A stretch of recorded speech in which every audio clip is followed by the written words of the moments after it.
ओम शांति।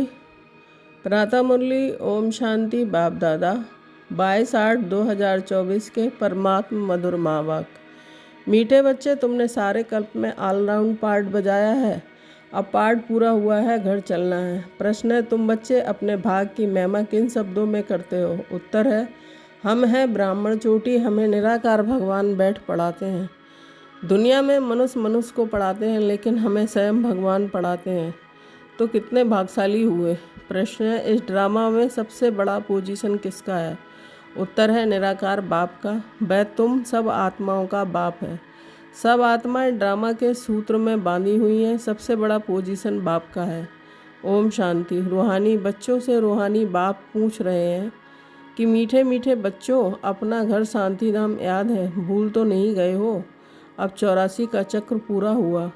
कैसे पूरा हुआ है ये भी तुम समझ गए हो। सतयुग से लेकर कलयुग अंत तक ऐसे और कोई भी पूछ ना सके। मीठे मीठे लाडले बच्चों से बाबा पूछते हैं कि अब घर चलना है ना? घर चलकर फिर सुखधाम में आना है। ये सुखधाम तो नहीं है, ये है पुरानी दुनिया दुखधाम। वह है शांति धाम सुखधाम। अब इस दुख से मुक्त हो जाना है। मुक्ति धाम अथवा शांति धाम जैसे कि सामने खड़े हैं, वह है घर। फिर तुम नए विश्व में आएंगे जहाँ पवित्रता सुख शांति भी होगी। ये तो समझते हैं ना? गाते भी ये हैं, बाप को भी पुकारते हैं कि हे पतित पावन, इस पतित दुनिया से हमको ले चलो। इसमें बहुत दुख है, हमको सुख में ले चलो। स्मृति में आता है, स्वर्ग को सब याद करते हैं, शरीर छोड़ा कहेंगे कि स्वर्ग पधारा। स्वर्ग पधारा। स्वर्ग को सब याद करते हैं, शरीर छोड़ा कहेंगे स्वर्ग पधारा। Left for heavenly award. किसने लेफ्ट किया? आत्मा ने। शरीर तो नहीं जाता है, आत्मा ही जाती है। अभी तुम बच्चे ही शांतिधाम सुखधाम को जानते हो और कोई नहीं जानते। तुम बच्चों की बुद्धि में नॉलेज है शांतिधाम क्या है और सुखधाम क्या है। तुम सुखधाम में थे, अब फिर दुखधाम में आए हो। सेकंड, मिनट, घंटे, दिन, वर्ष बीत गए। अब 5000 वर्ष में बाकी कुछ दिन रहते हैं। बाप बच्चों को स्मृति दिलाते हैं कि बहुत सहज बात है, इसमें मूंझने की तो दरकार ही नहीं है। आत्मा 84 जन्म कैसे लेती है ये भी किसको पता नहीं है।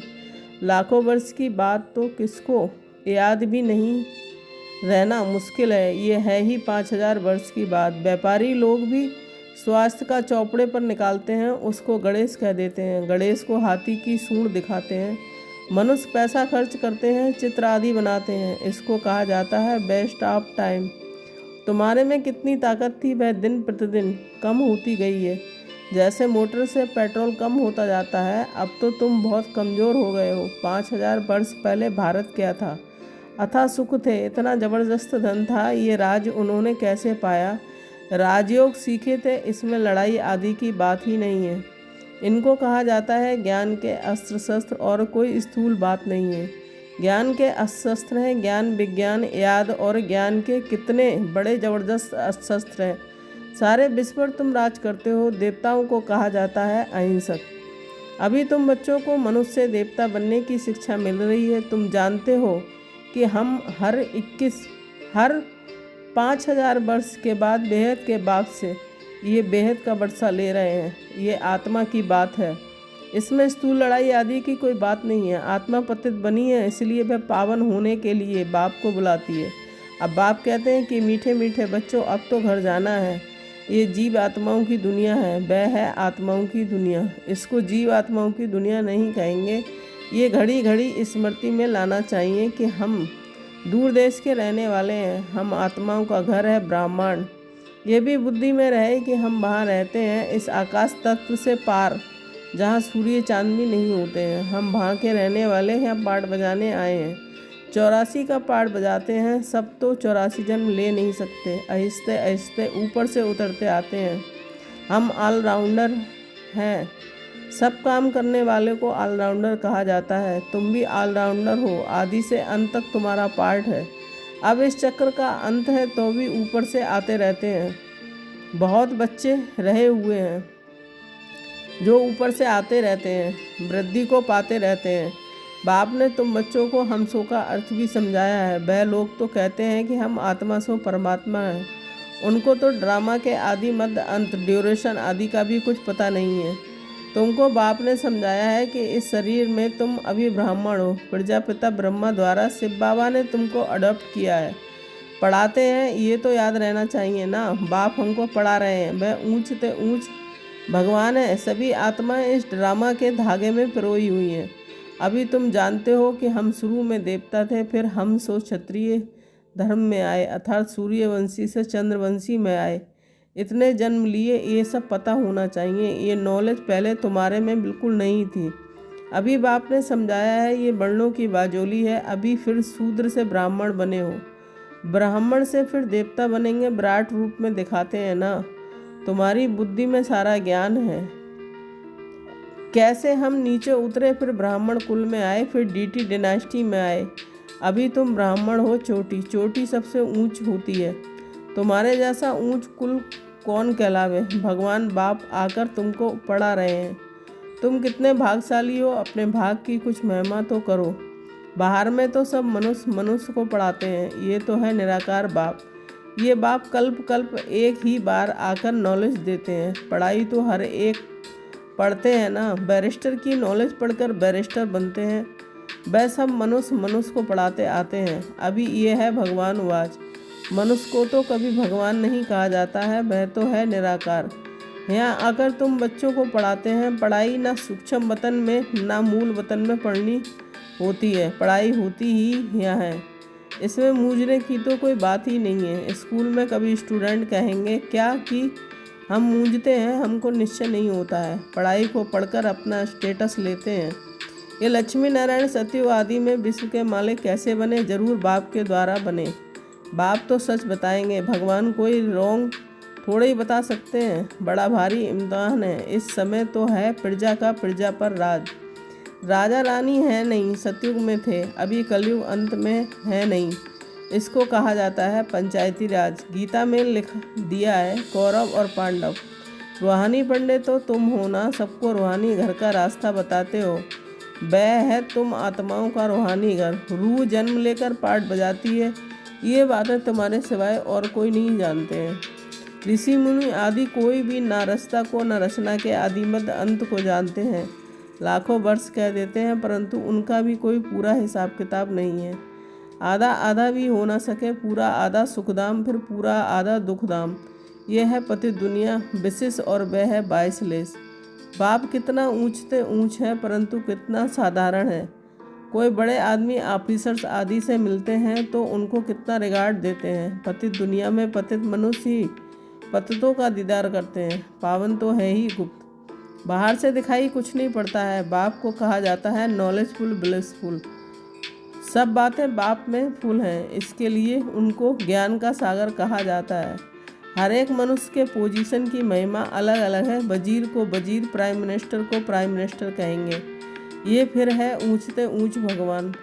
सबसे बड़ा पोजीशन है निराकार बाप का, जिसके हम सब बच्चे हैं। वहाँ हम सब बाप के साथ परम धाम में रहते हैं। वह है घर। यहाँ सबको अपना अपना पार्ट मिला हुआ है। कोई एक जन्म का भी पार्ट बजाकर वापस चले जाते हैं। बाप समझाते हैं ये मनुष्य सृष्टि की वैरायटी का झाड़ है, एक ना मिले दूसरे से। आत्मा तो एक जैसी है, बाकी शरीर एक ना मिले दूसरे से नाटक भी दिखाते हैं, जिसमें एक जैसी दो शक्ल बनाते हैं, जिसमें मूंझ जाते हैं कि पता नहीं हमारा पति ये है या ये तो बेहद का खेल है। इसमें एक ना मिले दूसरे से। हर एक के फीचर्स अलग अलग हैं। आयु भल एक जैसी हो, परंतु फीचर्स एक जैसे हो ना सके।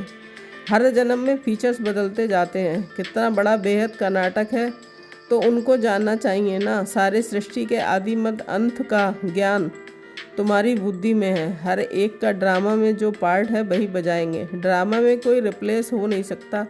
बेहद का ड्रामा है ना, जन्म लेते रहते हैं। सबके फीचर्स अलग अलग हैं। कितने वैरायटी फीचर्स हैं, ये नॉलेज सारी बुद्धि से समझने की है। कोई किताब आदि है नहीं। गीता का भगवान हाथ में गीता ले आता है क्या? वह तो ज्ञान का सागर है, पुस्तक थोड़े ले आया। पुस्तक तो भक्ति मार्ग में बनते हैं, तो ये सब ड्रामा में नूद हैं। एक सेकंड ना मिले दूसरे से। तुम बच्चों को तो सब समझा दिया। चक्र पूरा हो, फिर नए सिर शुरू होगा। अभी तुम पढ़ रहे हो, बाप को भी तुम जान गए हो, रचना को भी जान गए हो, मूल वतन से यहाँ आते हो पार्ट बजाने। स्टेज कितनी बड़ी है इनका कोई माप नहीं हो सकता, कोई भी पहुँच नहीं सकते, सागर और आकाश का कोई अंत नहीं पा सकते, इसलिए बेअंत गाया जाता है। आगे कितनी कोशिश नहीं करते थे, अभी कोशिश करते हैं। साइंस भी अभी है, फिर कब शुरू होगी? जब उन्हों का पार्ट होगा। तो इतनी ये सब बातें शास्त्रों में थोड़ी ही हैं। सुनाने वाले के बदले सुनने वाले का नाम डाल दिया है। ये काली आत्मा है, वह गोरी आत्मा है। काली आत्मा इनके द्वारा सुनकर गोरी बनी है। नॉलेज से कितना ऊंच पद मिला है। ये है गीता पाठशाला। कौन पढ़ाते हैं? भगवान। राजयोग सिखाते हैं अमरपुरी के लिए, इसलिए इसको अमर कथा भी कहा जाता है। जरूर संगम युग पर ही सुनाई होगी। जिन्होंने कल पहले पढ़ा वही आकर फिर पढ़ेंगे और नंबरवार पद पाएंगे। तुम यहाँ कितने बार आए हो? अनगिनत। कोई पूछे ये नाटक कब शुरू हुआ, तुम कहेंगे ये तो अनादि चला आ रहा है, गिनती की बात ही नहीं हो सकती है, पूछने का ख्याल भी नहीं आता है। शास्त्रों में सभी हैं भक्ति मार्ग की कहानियाँ जो पढ़ते रहते हैं। यहाँ तो अनेक भाषाएं हैं। सतयुग में अनेक भाषाएं आदि होती नहीं हैं। एक धर्म, एक भाषा, एक राज्य की तुम स्थापना कर रहे हो। वे लोग तो शांति स्थापन करने की राय देने वाले हो, प्राइज देते हैं। शिव बाबा तुमको सारे विश्व में शांति स्थापन करने की राय देते हैं। उनको तुम क्या प्राइज देंगे? वह तो और ही प्राइज देते हैं, लेते नहीं हैं। ये समझने की बातें हैं। कल की बात है जबकि इन्हों का राज था, अभी तो रहने की जगह नहीं है। वहाँ तो 2-3 मंजिल बनाने की भी दरकार नहीं रहती है, लकड़े आदि की दरकार नहीं।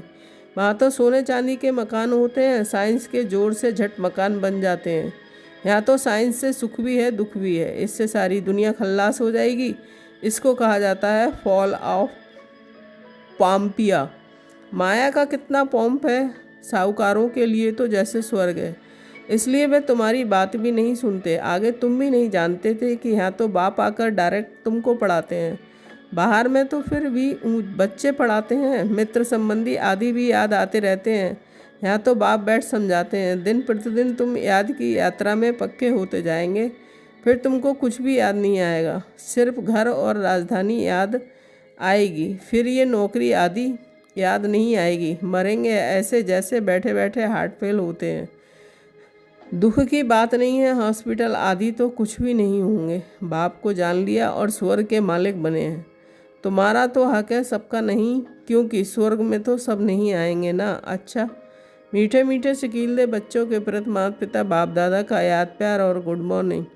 रूहानी बाप की रूहानी बच्चों को नमस्ते। धारणा, हम रूहानी बच्चों की रूहानी माता पिता बाप दादा को याद प्यार गुड मॉर्निंग, नमस्ते नमस्ते। शुक्रिया बाबा, शुक्रिया। धारणा के लिए मुख्य सार 1 पॉइंट। रूहानी पंडा बन सबको रूहानी घर का रास्ता बताना है। ज्ञान और योग के अस्त्र शस्त्र से सारे विश्व पर राज करना है। डबल अहिंसक बनना है। 2 पॉइंट। 84 जन्मों का ऑलराउंड पार्ट बजाने वालों को भी अभी ऑलराउंडर बनना है।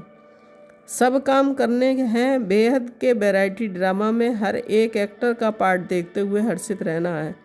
वरदान है अविनाशी उमंग उत्साह द्वारा तूफान को तोहफा बनाने वाले श्रेष्ठ ब्राह्मण आत्मा भव। स्पष्टीकरण, उमंग उत्साह ही ब्राह्मणों की उड़ती कला के पंख हैं। इन्हीं पंखों से सदा उड़ते रहो। ये उमंग उत्साह आप ब्राह्मणों के लिए बड़े से बड़ी शक्ति है। नीरस जीवन नहीं है। उमंग उत्साह का रस सदा है। उमंग उत्साह मुश्किल को भी सहज कर देता है। वे कभी दिलकश नहीं हो सकते। उत्साह तूफान को तोहफा बना देता है। उत्साह किसी भी परीक्षा व समस्या को मनोरंजन अनुभव कराता है। ऐसे अविनाशी उमंग उत्साह में रहने वाले ही श्रेष्ठ ब्राह्मण हैं। स्लोगन, शांति की बास धूप जगाकर रखो तो अशांति की बात समाप्त हो जाएगी। ओम शांति।